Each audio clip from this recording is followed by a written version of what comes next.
Hi, this is Stephanie Lotvin of Tellybean Knits, and today I have a tutorial for embellishing the lower edge of your cowl. If you have not yet finished the final border for your mystery cowl, then I suggest stopping the video here. There will be a spoiler. I will be showing the cowl in this video.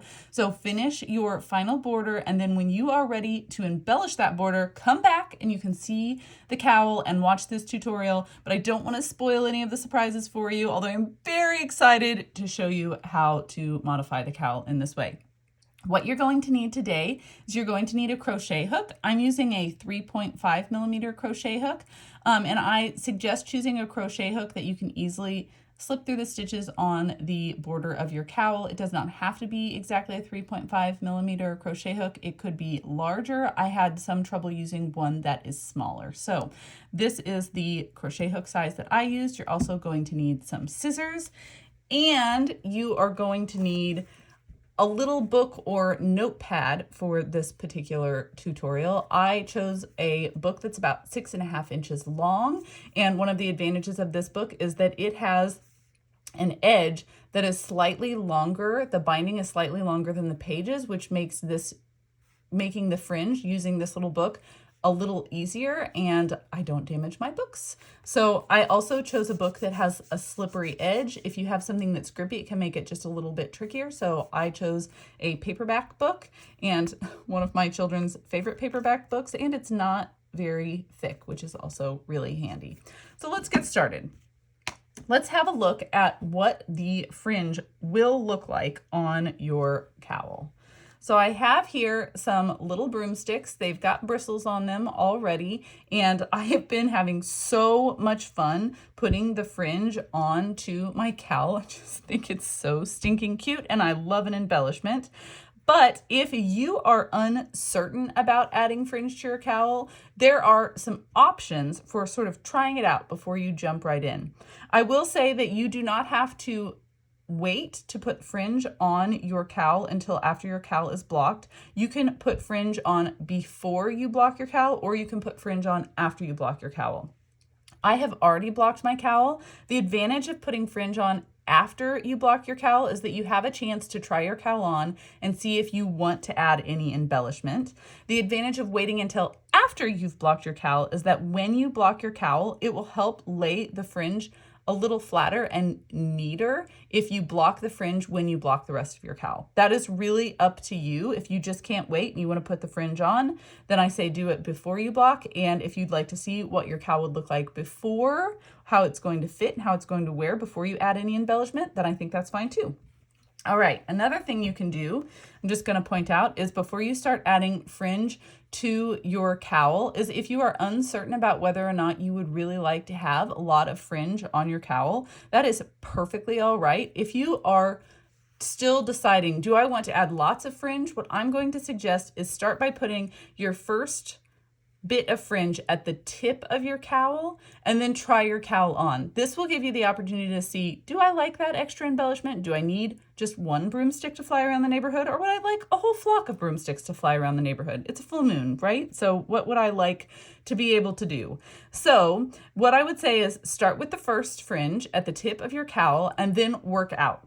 Do one fringe here and then come and work on the next broomstick handle, and then come and work on the next broomstick handle, and then keep moving out until you've worked fringe all the way around your cowl. I knew that I was going to be working fringe on the entirety of my cowl, and so I went ahead and started just working down one side.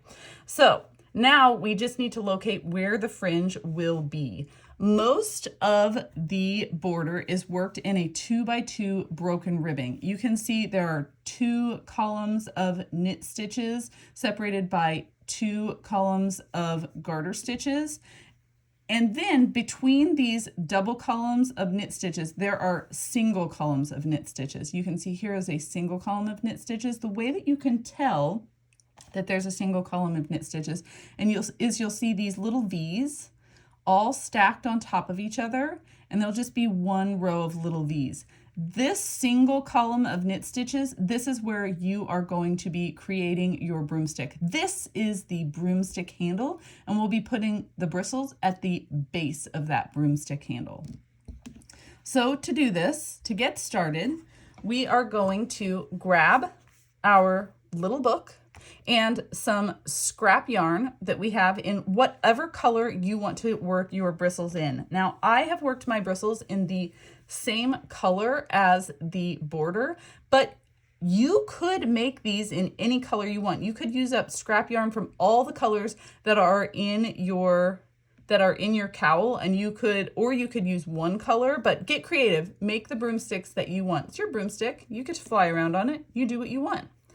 All right. Grab that book and then hold your yarn on the front side of the book. And what I'm doing is I'm laying that flat across the front of my book, and I've got just a tiny length, a little bit longer than the length of my book. And I'm going to wrap that yarn around my book 5 times. So 1, and hold it under your thumb so it doesn't jump out of the way. 2, 3, 4, 5. And now I'm coming around the back of my book. You can see I'm just going to finish here, and I'm just going to snip the back of my book, the yarn on the back side of my book. And now I'm going to use my fingers to keep that yarn in place. I'm doing that on the front and the back to hold that yarn in place. And then I'm going to come to the top edge of my book, and I'm just going to snip that yarn. And you can see that's why that dip between the cover and the pages is really handy, because it lets my scissors fit in there really neatly. I'm holding that yarn in place with both on the front and the back of the book, and I'm going to do that at the bottom too. And what I've created is lengths of yarn that are all approximately the same size.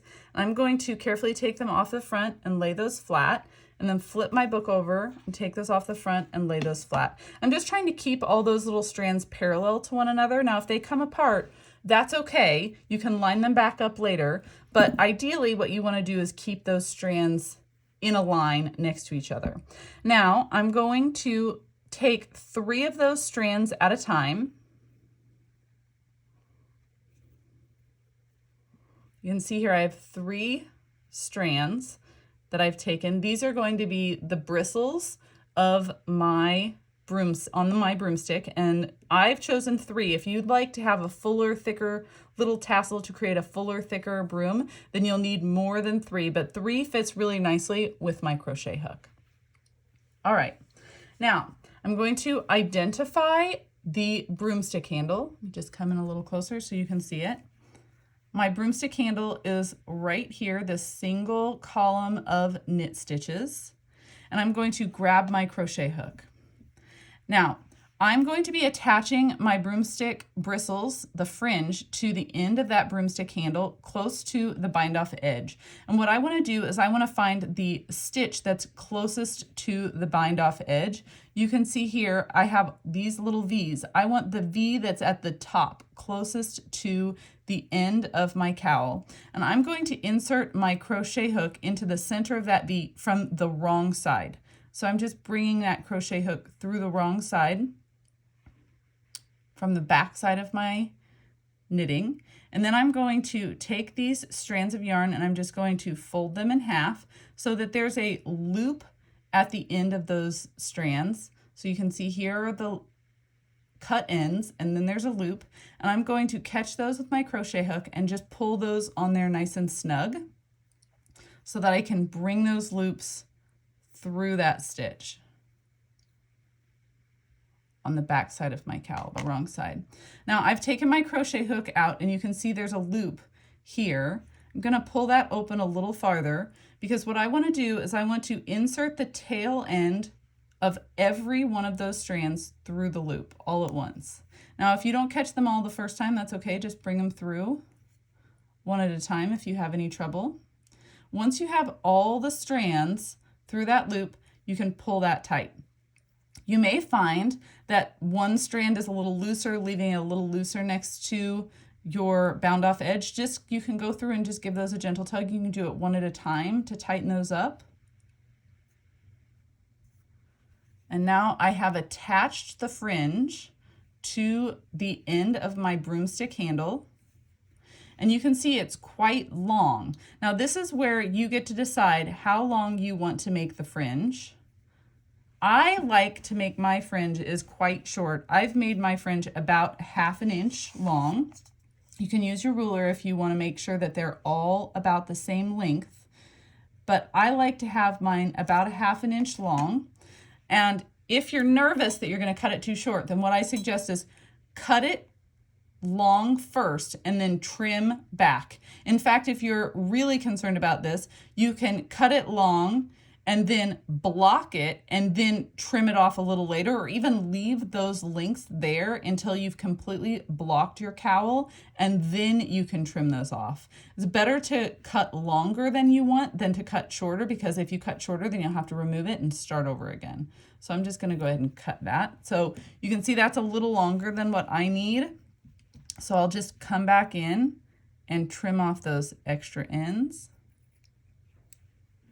to make that the length that I want it. And you can always do additional trimming as needed. So I've just created the bristles on the end of that little broomstick. I think they're so unbelievably cute. And I'll just work my way down and add bristles to each of those individual columns, those broomstick handles of knit stitches, as I work along the edge of my cowl until all of my broomsticks are ready for flight, broom only parking. I hope you enjoyed the tutorial. Thank you so much for watching.